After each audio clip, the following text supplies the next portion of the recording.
in September and October, every episode of my YouTube channel is going to feature one of your songs.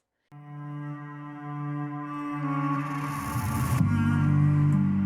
am beginning and your end to all you are and ever was. Replace your sin with bitterness and watch your white walls run with blood.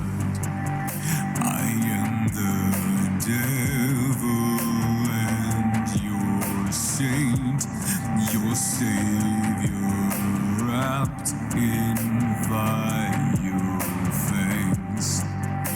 And while you cower in your home, behold the monster that you are. I am your king. Kneel at my feet. Appraise my crown and no defeat.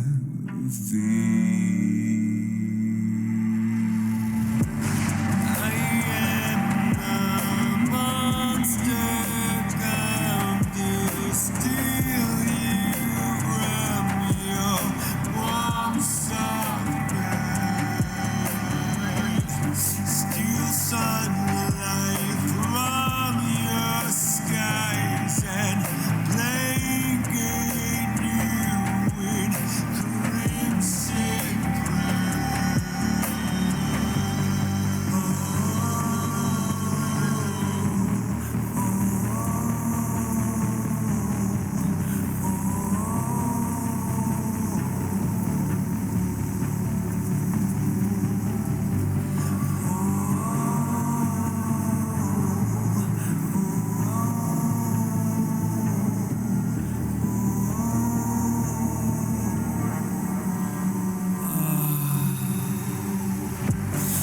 I am the devil and your saint, your savior wrapped in rags.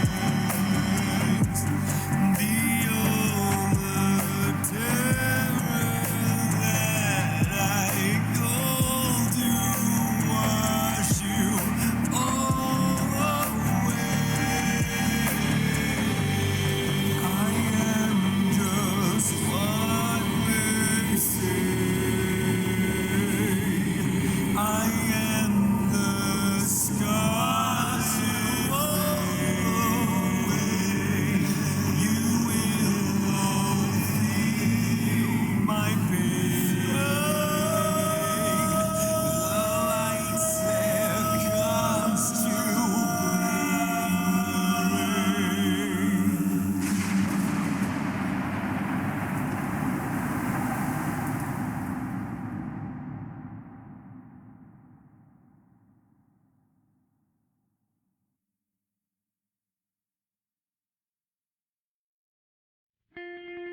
I couldn't.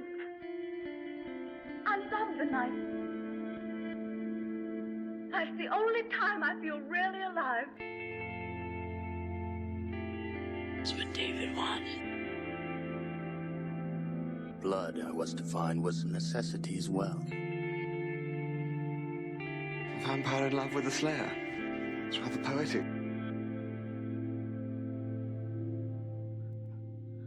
I am the monster the breathing men would kill. I am Dracula. Good evening, my fellow vampire lovers. The sun is going down, and you know what that means. It's time for me to record another episode of my podcast, The Beautiful Dead. As always, I'm your host, Lena Nazari. But I bet you're here for Jack. And you're wondering, where is Jack? I promise you, my interview with Jack is coming. But I need you to promise me that you'll be on your best behavior. I promised other people that I'd be on my worst behavior. And I gave them my word, so. But first, I want to do what I do best, which is review vampire media. And I want to talk to you about his new book, The Light Slayer.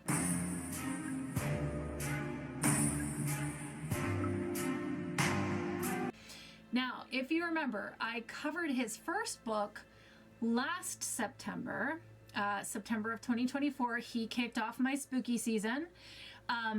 So I will tell you this. You don't have to have read his first book in order to read this one. Now, it does happen in the same universe, and it does give you Jack's backstory, the first one, and it explains to you a lot of like his motivations and where he came from and why he does what he does. That being said, if you want to pick this one up and just read it as a separate story, you can do that. So please don't feel like, oh my gosh, now I have to read a whole nother book. It's okay if you just want to read this one, I promise. This is going to be different than my usual review. I don't want to summarize it for you. I don't want to break down the universe and break down the vampires, because that is going to ruin the fun for you if I do that. I want you to experience it the way I did, the way that I think it should be experienced, which is without you knowing very much at all, okay?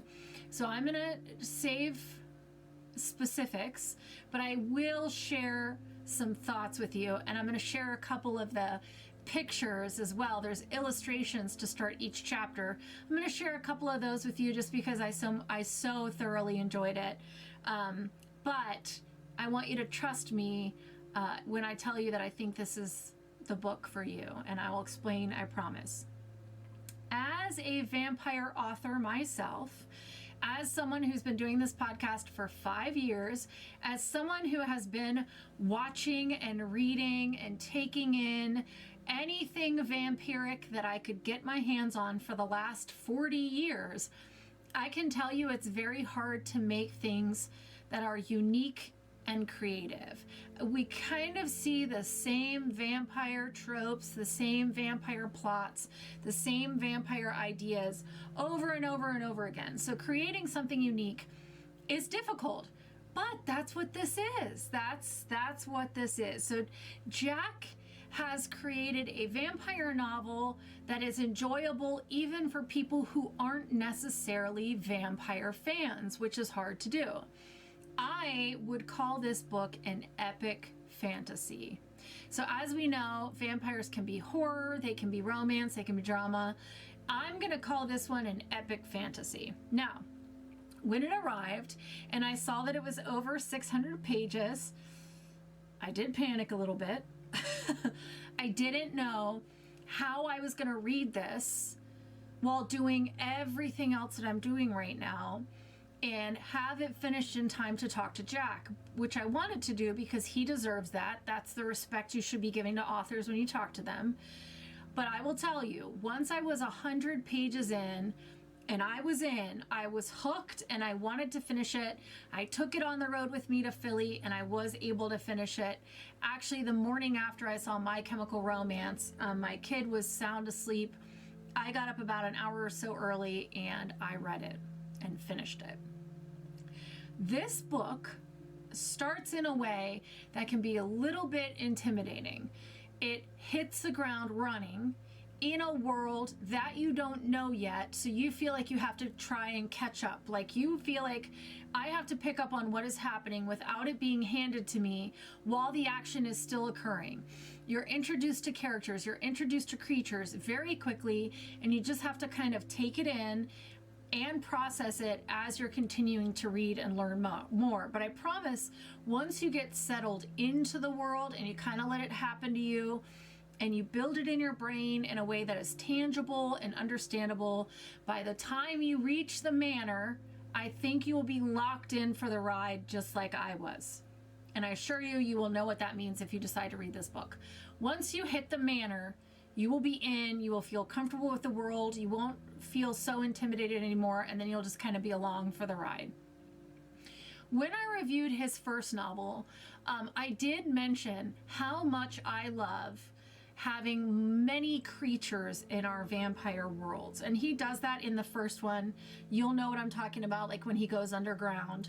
And he does it again in this world, but in a bigger, more robust, more colorful way where you get much more of that. So if you read his first book and you just got that underground sequence and you're like, well, I want more of that, that's what this book is.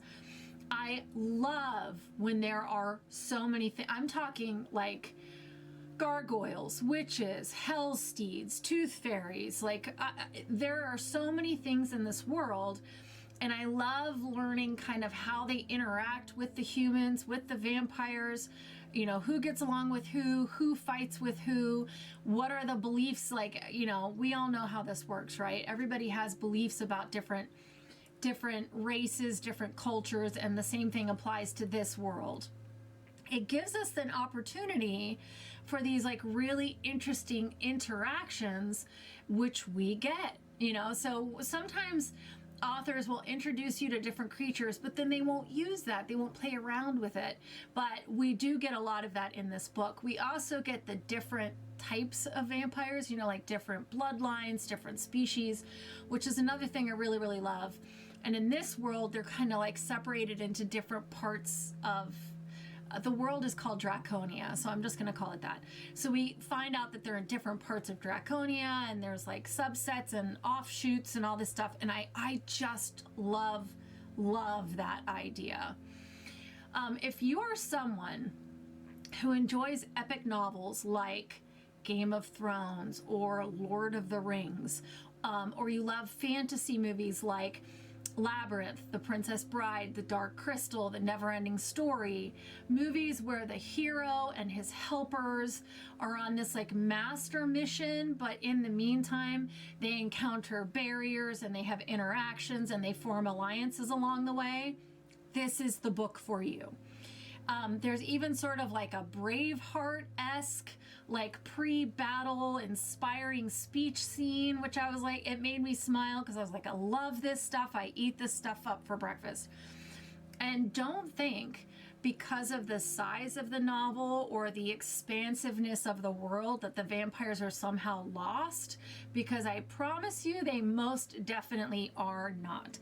Jack knows his vampires. The embrace, the way they're harmed, the way that they feed, their weaknesses.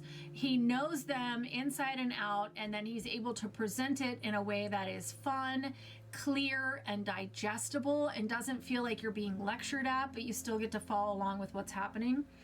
And can I say, I love the way he writes witches. He writes witches so well. I think there's been like a long history of the witches being unlikable or scary, or, you know, we eat children's souls or whatever. But his witches are so fun and so well written and so powerful. And I love the vampire witch alliance. So often we see them as foes. We see them as like butting heads or scared of each other or on opposite sides of the battle. But I think witches and vampires would make the perfect allies, and that is utilized so well in this. They work well together, and if vampires and witches work together, they would be so much more powerful when they're together, which they are in this. And for those of you wondering, yes, we also get romance. And one of the things I enjoy about this is that Jack has a way of explaining sex and romance in two separate ways. It's two separate things, right? It's not always tangled up. Sometimes relationships are toxic, and even though the sex is great, you still recognize that it's bad for you, even though you keep going back to it. But then there's also these relationships that can be very good for you and healing and helping, and that is different.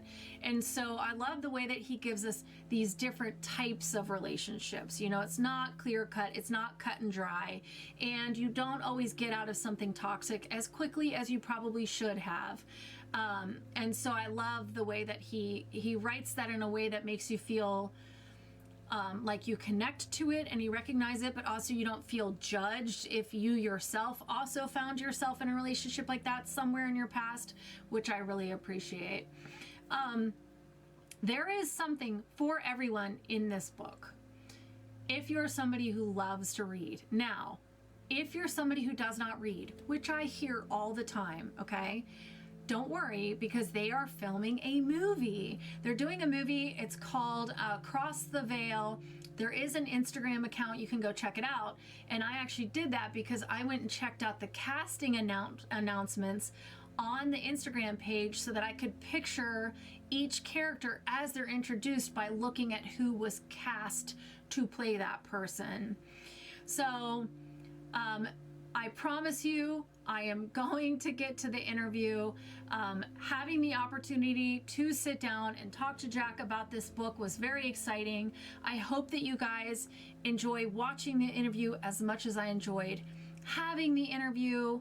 It's a wild thing. I don't know if any of you guys ever were on my TikTok. I did Vampires in the News, and I think 2 or 3 years ago, I did one about Jack Townson. This is Vampires Making the News, part 32. In October of 2022, New Yorker Jack Townson came forward to speak to a reporter and teach the world what it means to be a real vampire. He explains that you do go through an awakening when you realize your true nature. He teaches that feeding does not always mean blood, that sometimes only energy is needed, and he only feeds off willing donors. He further explains that theories in the community are that you must feed because vampires are either ill, energetically imbalanced, or simply because feeding will boost them. Follow me for more Vampires Making the News. It was an article I came across, so the fact that I am now sitting down and talking to him for the second time is very wild. It is one of those things that just reminds you on a daily basis of what can happen if you follow your dreams, follow your passions. You get to meet interesting people and have interesting interactions and have adventures and have all these wild things in your life happen. As a matter of fact, this book has sort of like at the end, he has this sort of like thank you to everybody written as a narrative, and I actually used that in my next book, Alex, because I thought that was just a lovely way to really tell people who have made a difference for you how they made a difference for you, as opposed to just doing the quick dedications and actual narrative. So I did actually use that, and one of the things I said was I just can't believe like the people that I get to call friends now and the interactions that I get to have because of this first book that I published 5 years ago, and it has spurred all of this, including this podcast and this discussion right now. So that's enough about me. Go check out his books on Amazon, check out his Instagram or TikTok, support him and Shane's vision for the future, their movie project. Like, just give them lots of love and kudos and support and good energy from afar, because we can all use some of that, I promise you. But it could not be going to better people than Jack and Shane. So please go check them out. And without any further ado, here is my interview. I will tell you. So when you said you should do my book, I'm like, well, I'm going to have this tiny window between ending book 5 and starting book 6. And like I said, I don't want to read anything else when I'm writing. You can understand. So I'm like, I have this little window. So if I'm going to read anybody's book, it'll be Jack's. So it shows up and I saw the size of it and I was like, oh no, what have I done? Because in the midst of that, I'm working 3 jobs right now. And I just sent both kids off to college. So I was like, I'm going to do my very best. Once I got about 100 pages in, I was in. So I was like, I'm finishing. And I read it so fast. But when it showed up, I was like, oh my. But it is not what I expected. So it's so different from your first one. And so the first one was so rooted in reality. It was so gritty. And then this was so much more fantastical and epic. And I was just like, I had no idea. So I will say it was an absolutely fun ride. It was such a different setting, but it was still kind of rooted in that same character. So I'm glad I had read the first one, but it was just like such a breath of fresh air, if that makes sense. Because we live in a world where it's nice to fall into a fantasy, it's nice to escape, and we don't get to do it too often. And I thought that's what this book was. It was like a really good, fun escape. So, author to author, bravo, because that is a hell of a feat. That world is massive. What were your Thank like? you. Where did it come from? Because it's so different from your first one. So this world has been in my mind on my mind for 4 or 5 years. I role played in it. I've crafted it. I've had a lot of people join it on TikTok. My camera's going ballistic. I go over here, it goes over there. But anyway, It's got a uh, mind of its own. yeah, it's just like, where are we going, Jack? And I love it very much. I crafted it. I crafted it from inspirations from some of my favorite fantasy genres, from my favorite fantasy movies and books and, and media. And it has a little bit of everything that I've fallen in love with in my life, but with a lot that's different. There's some Lord of the Rings, there's some Akatar, there's some Yep. Neverland, there's Yep. some Narnia. Yes. You have D&D, you have all these things. Um, I thought about it earlier, and I thought of my favorite way to kind of like summarize it. It is the Odyssey, but with a vampire twist. Mm-hmm. We're going on this huge adventure to this world that is so alien and so different in the eyes of somebody who is pretty new and Mm-hmm. trying to kind of understand how this world ticks. It's fun. Yeah. Mm-hmm. I go on forever. I know. Well, you should be very proud. And the world is so huge. And I think I said in my review, like, um, I've been doing this podcast for 5 years, and I've been watching and ingesting vampire media for 40 years. And it's hard to find stuff for people that don't necessarily like vampires, but you want to sit down and watch something with them. And every once in a while, you come across these things where you're like, you could sit down and watch this with somebody who doesn't necessarily like vampires. And this is one of those books. I said, if you like Lord of the Rings, Game of Thrones, Labyrinth, any of those like epic fantasies where you get the band of misfits who come together, and then they're on a master mission, but there's these little side quests that happen and barriers and allies and things. This is the book for you. And it did feel very much like those movies of the 80s and 90s that we grew up with, like Yeah. Stand By Me and all these things where there's an overarching mission, but in between you get these little vignettes like Yeah. the swamp from Labyrinth, or I don't want to bring up a trauma, but like with the horse in the never ending story, like these Mm-hmm. things that are just like these little vignettes and you don't know what's going to come next. So I Yeah. really enjoyed that part of it. It really is like such a good ride. And it's one of those books that you can put down and pick right back up and fall right back into it. And that is very hard to do. And I was curious, so these different little characters that you have, are they characters that other people have created to put in your world and you honored them by bringing them in? So not all of the characters are, Okay. but like the characters from the security team, you Mhm. have you have Grendel, who's a character of mine, but outside of myself and the characters that I've played, you have Karma, who's an actual person. You have Vivian, who's an actual person. You have Elizabeth, who's an actual person. You have Mhm. Vampire Fangirl, who's an actual person. You have you have Amelia, who's an actual person. You have Yes, all of these amazing people who have role played with me on TikTok. that's so They cool. have come on this journey with me. They haven't helped create the world, but they were the people that helped to kind of get my mind to kind of to work through it and Yeah, figured out what I really wanted this to be. And because of those interactions and those stories, I needed to immortalize them. I had yeah, to have them in the books. I had to. yeah, And I asked express permission, and I got it. yep. And yeah, it's been amazing to honor them It has been incredible. And that's so cool.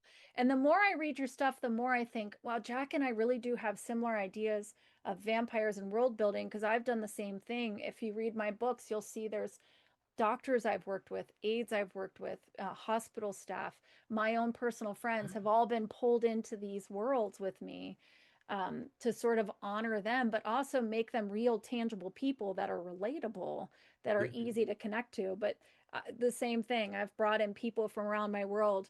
And so I remember sitting down with a friend of mine and being like, "Do you want to be a vampire?" And he's like, "Yes." So, bringing them into the world. And now the art at the beginning of each chapter, are these all different artists? Yes, these are so just in the same way that we brought in people that were part of the web series, we brought in artists that we've worked with before, but not only that we've worked with before, but people that have made fan art.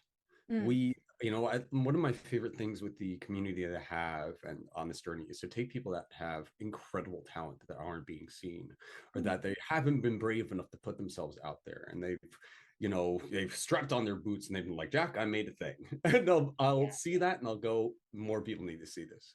And in that way, that's who my art team is comprised of, these incredible artists that deserve to be seen. that's so cool.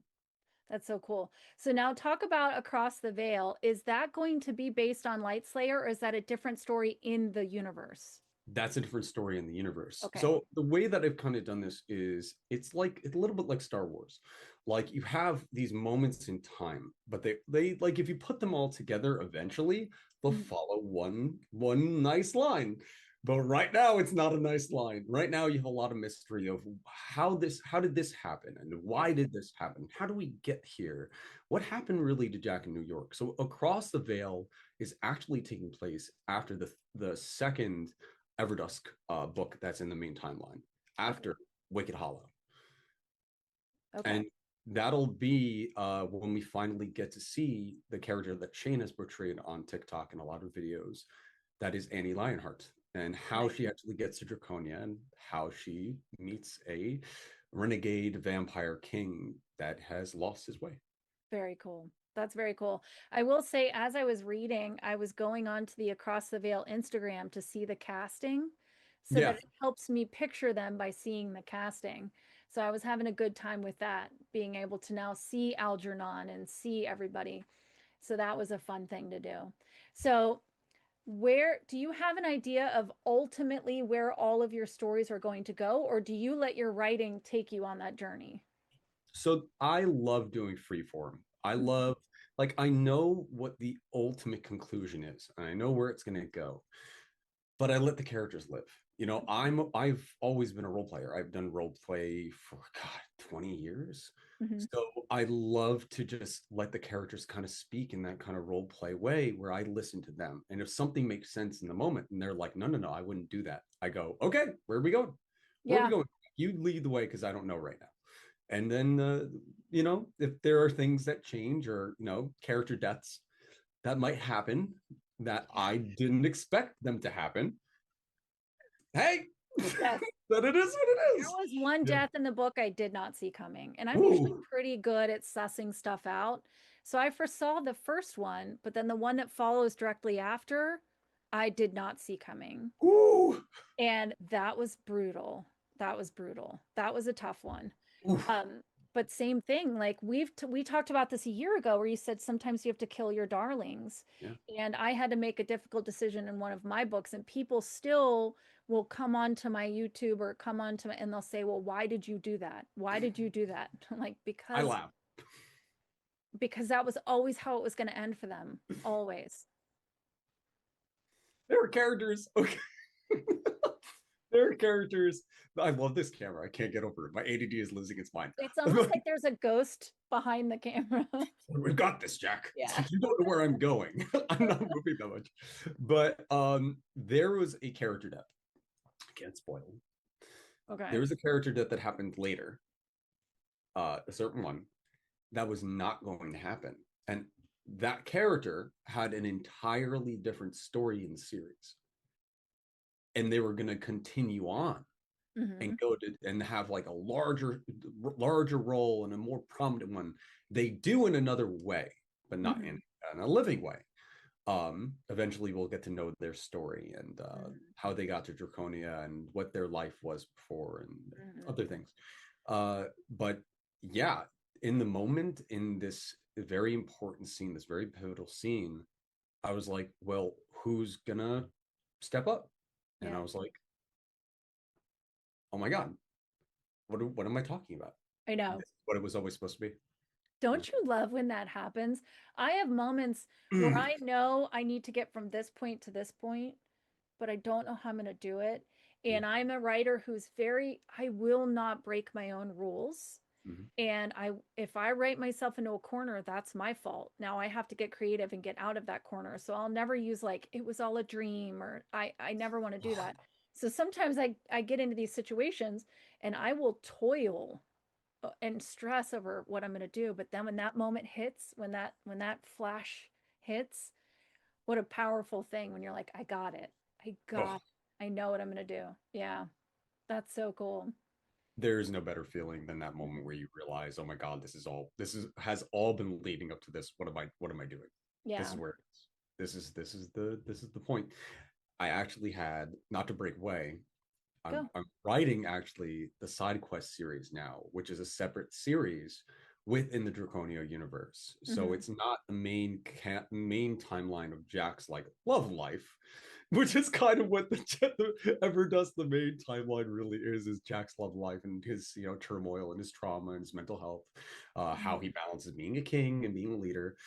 It's more kind of like adventures or how he met certain characters. And right now, by the way, guys, August 26th, Stolen Power comes out.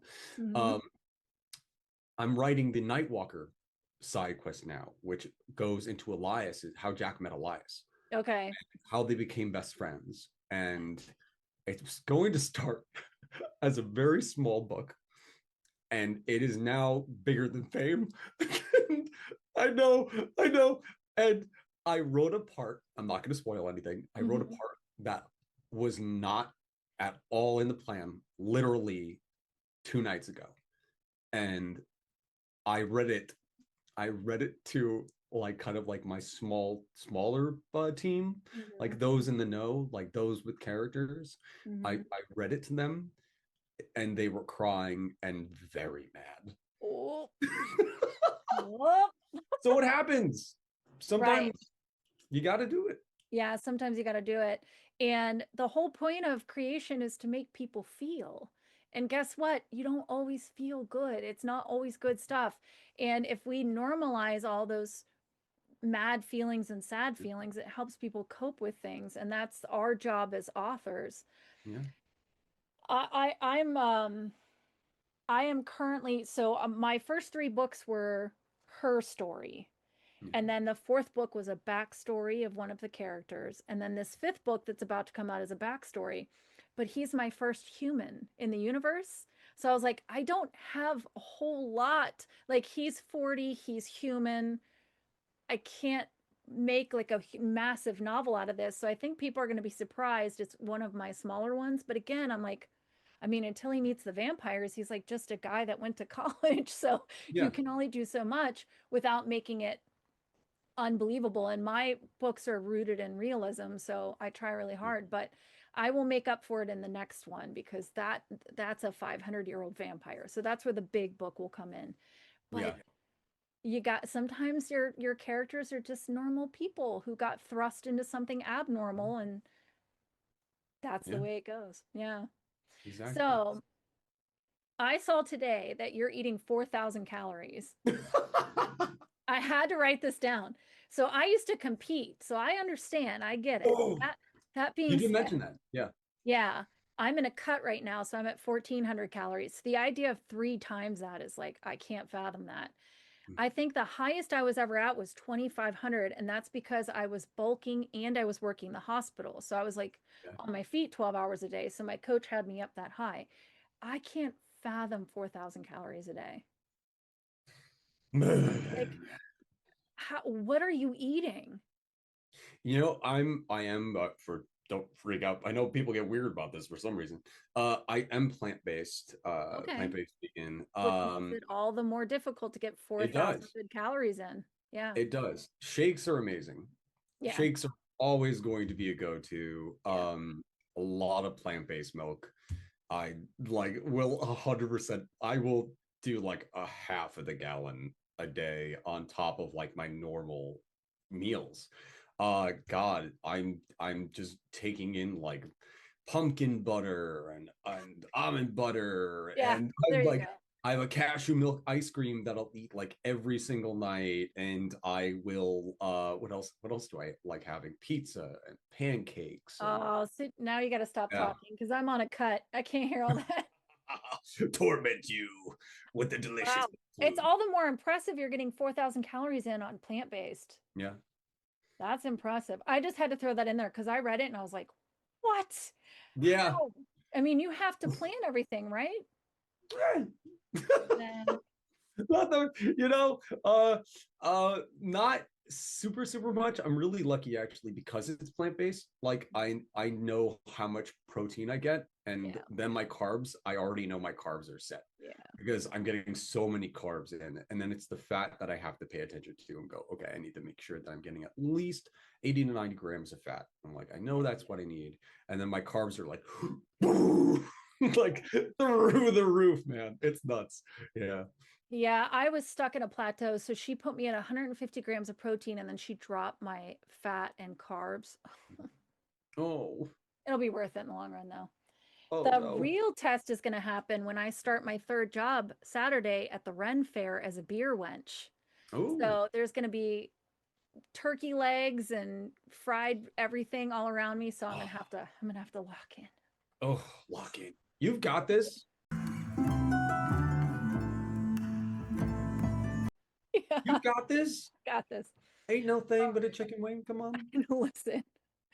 So back to being serious. So you do TikTok and Instagram reels, TikTok lives, you're in the fitness world, you write, you create music, you're working on a film. Is there anything you haven't tapped into that you would love to just try? What I'd love to try. Oh my God. I don't know. I'm doing everything that I love to do. I'm doing everything that I dreamt of as a kid. That's awesome. It's wild. It's That's wild to awesome. think about that. Like I'm in this position. I never thought I would be. Is there anything else? I mean, I'm living my Any dream. wild thing you'd love to learn, like Ooh, crocheting or crocheting. Ooh, is there something wild you're just like, oh, someday I want to learn how to do that? you know what I would love? Uh, I want to do. Okay, I would love to, but I already do that. oh, I want to do. I would love to do more stage combat stuff. oh That's yeah, fun.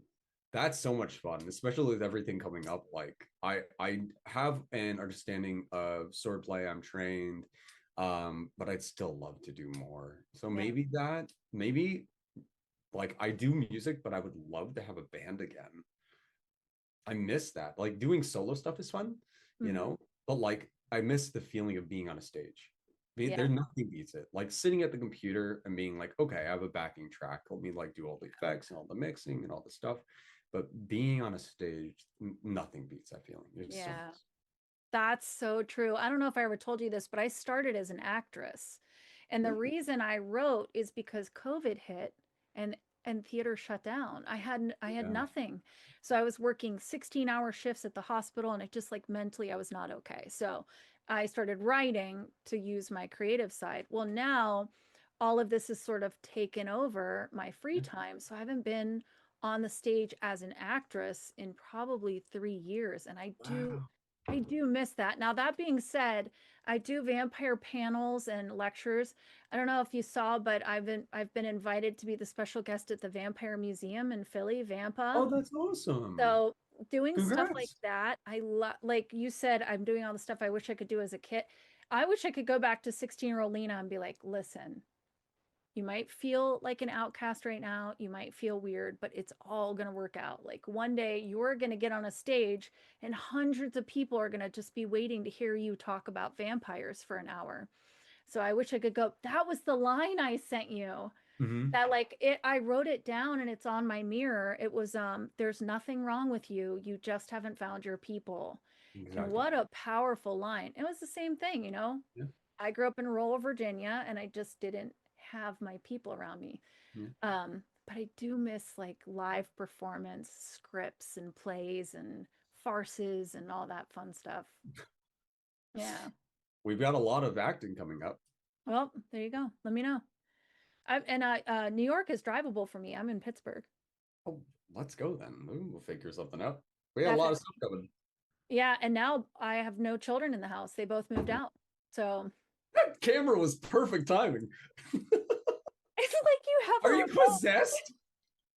Are you possessed? What is going Oh my on? gosh, that is amazing. It's one of your ghosts from the manor. It Oh, might be. just so I don't forget, because I forgot to write it down. I love the way you write witches. Yes. Thank you. Have you seen Weapons yet?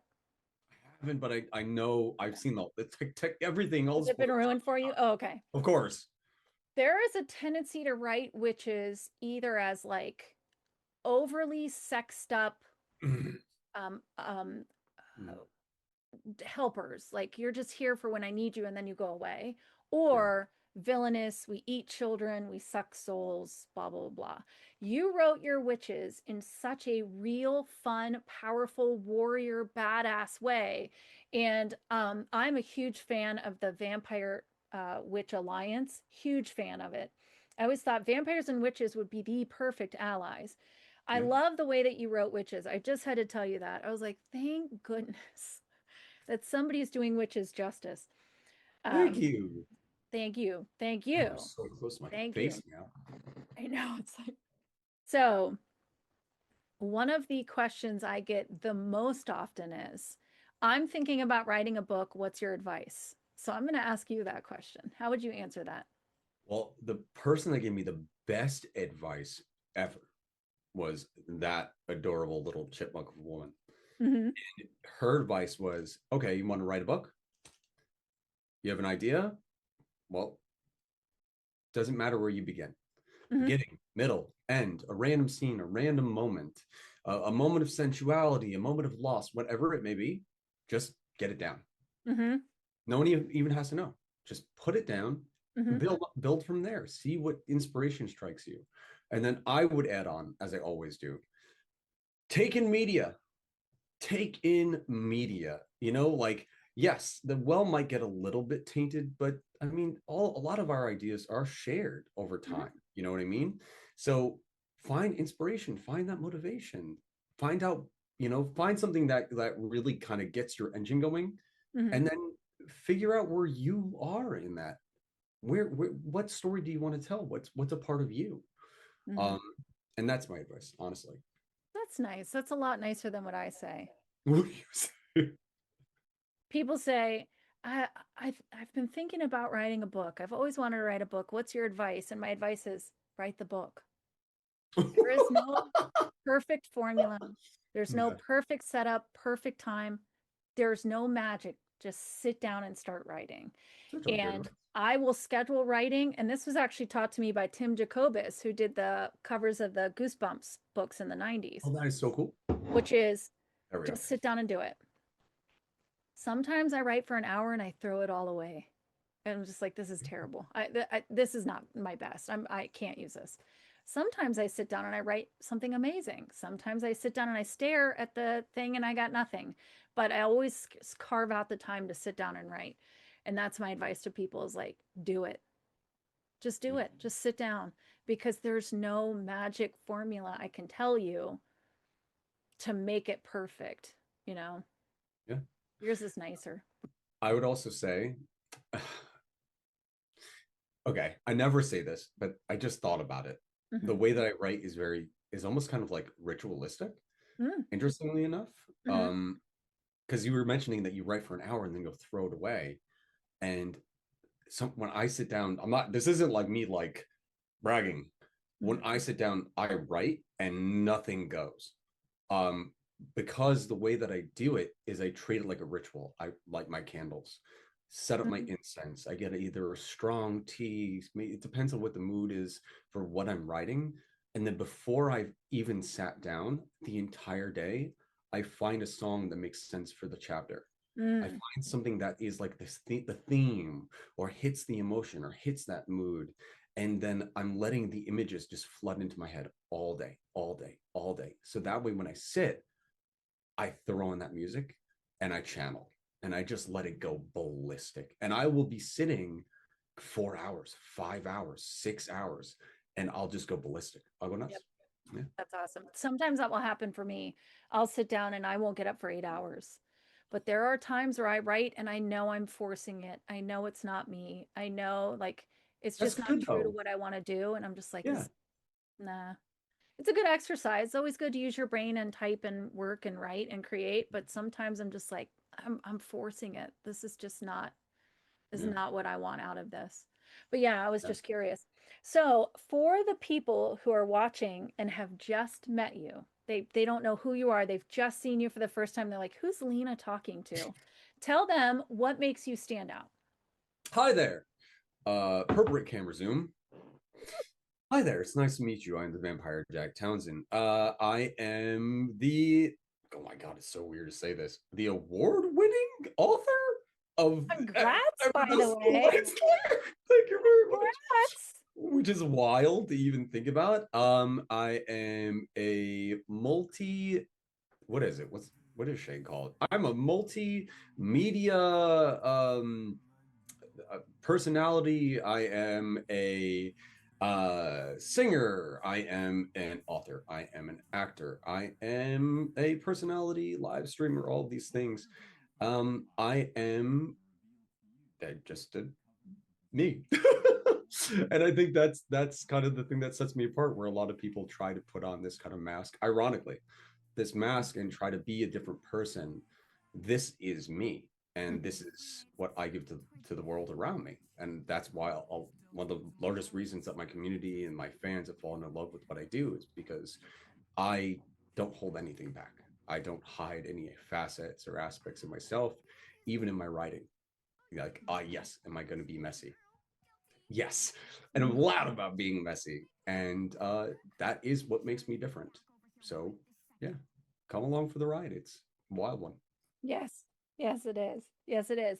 And I'm not blowing smoke when I tell you that if I didn't appreciate what you do, find value in what you do, I would not have you on the podcast. I get a lot of people who reach out to me and I have to choose what I'm going to put my time and energy into, but also stay true to what this podcast is. And so I'm not blowing smoke. And I say that you're one of the people I will always have on this podcast. I'll always support whatever you create. I'm down for whatever you put out there. I'll be honest with what I like and what I don't like, but I love everything you do. I love it all. So you're always, always, always welcome back on the podcast. And that being said, is there anything you want to promote that we haven't talked about? My music, but outside of my music, you can find that everywhere. Uh, I also would love to, I mean, everything is already Everdusk and the Vampire Jack Townson, but outside of that, I had mentioned earlier that August 26th is actually another book that I've decided to put out, which is, I've written almost 3 books in a year, by the way. So this is the first book of the side quest series. Work with me, work with me, work with me, work with me. Okay. The first book of the side quest series, as I had mentioned, this though is different. This is a full-on action adventure. This is where Jack meets his mentor for the first time from Lightslayer, Davdros Valorian. We get to see how they met. We get to see how they interact. You get to meet a whole new cast of characters and go on this insane adventure to stop an artifact thief that has been stealing vampiric artifacts from all of the kingdoms in hopes to start a possible war. So Jack and his misfit band have to go, and they have to see if they can stop a madman before he brings war to the world.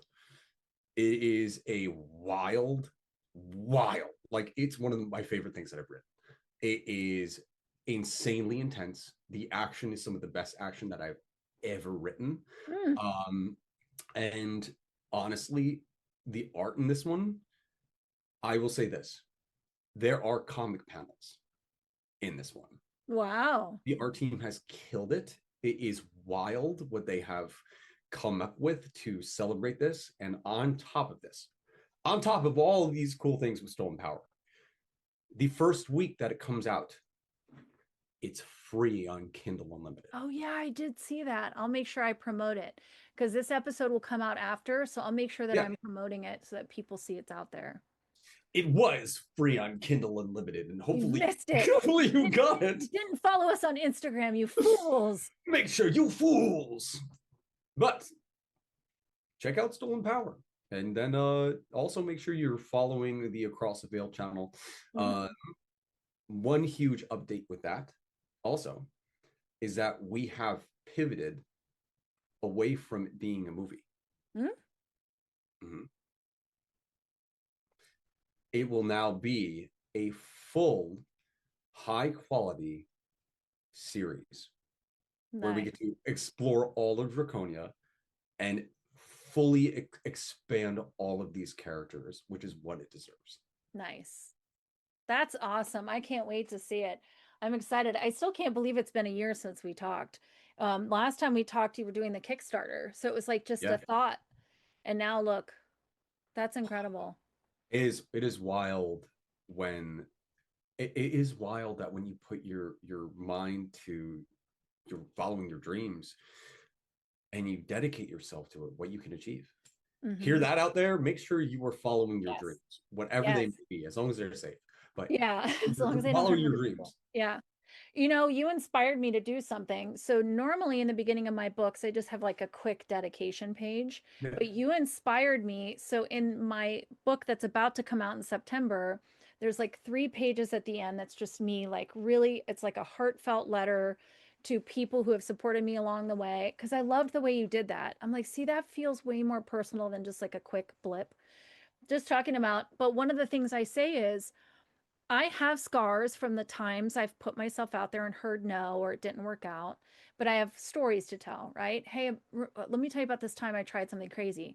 But I also, because of these crazy dreams and putting myself out there, have met the coolest people and have done the coolest things and keep getting asked to do these amazing things that you would never dream.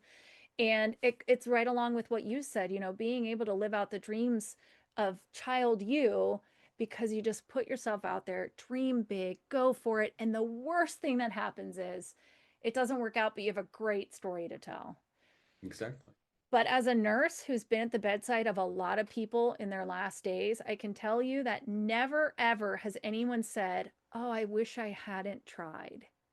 What they always say is, I wish I had tried. I wish I had gone for my dreams. I wish I had spent more time with the people I love and less time, you know, working. And so those are the things I always remember. Is like nobody looks back and says, gosh, I really regret trying for my dreams. Yeah. Well, awesome. Well, Jack, it's always wonderful to talk to you. I don't want to take up too much of your time, but you're always welcome on the podcast. If there's ever anything you want me to promote, you ever want to jump back on and just talk to my my viewers, please don't hesitate to reach out. Tell Shane I said hi, and I can't wait to see what's coming. And if you need a raven-haired actress, you just let me know. I have a car, and you're not that far from me. I might be poking you. There you go. I have lots of PTO. I've earned it. Now it zooms out. Now it zooms out. Rude.